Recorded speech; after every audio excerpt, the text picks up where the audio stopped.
دیکھا تھا کہ سندھ کی تمام سیاسی جماعتوں نے جس میں G D A, J you I, Jamaat Islami, P T I, M Q حقیقی شامل تھے.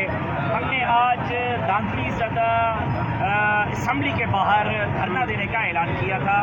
ہمارے سندھ سے آنے والے قافلوں کو پولیس نے 2 مقام سے روکا ہوا ہے. ایک موٹر وے ٹول پلازا سے، ایک سسوی ٹول پلازا ٹھٹا سے آنے والے قافلوں کو.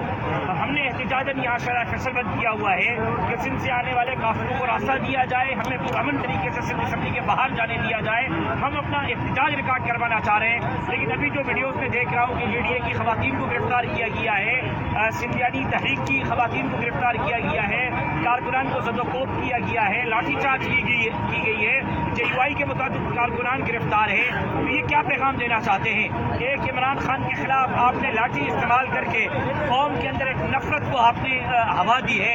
ایک اور سیاسی جماعتوں کے خلاف آپ اس طرح کا رد عمل دے کے ملک کو نفرت کی طرف لے جانا چاہتے ہیں. احتجاج ہمارا پرامن حق ہے اور پرامن احتجاج ہمارا حق ہے. ہمیں پرامن احتجاج کرنے دیا جائے.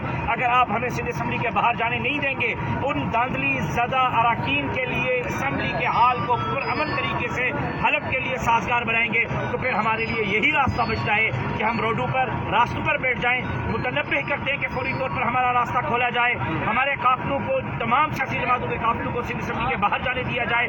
ورنہ ہم جموں شہید گھوٹکی سے سندھ پنجاب بارڈر کو بند کریں گے، کشمور سے سندھ پنجاب بارڈر کو بند کریں گے، اور پورے سندھ میں نیشنل ہائی وے کو جمعیت علماء اسلام کے کارکنان اگلے آدھے گھنٹے کے اندر بند کریں گے.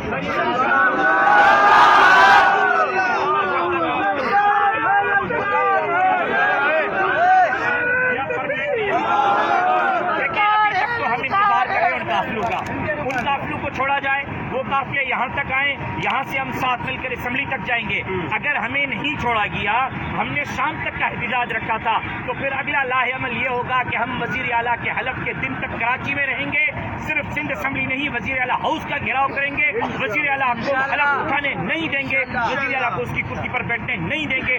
اگر وہ طریقہ نہیں، یہ طریقہ صحیح، پھر ہم اپنا علم بغاوت بلند کیے ہوئے میدان میں ہیں. جو آپ نے کرنا ہے آپ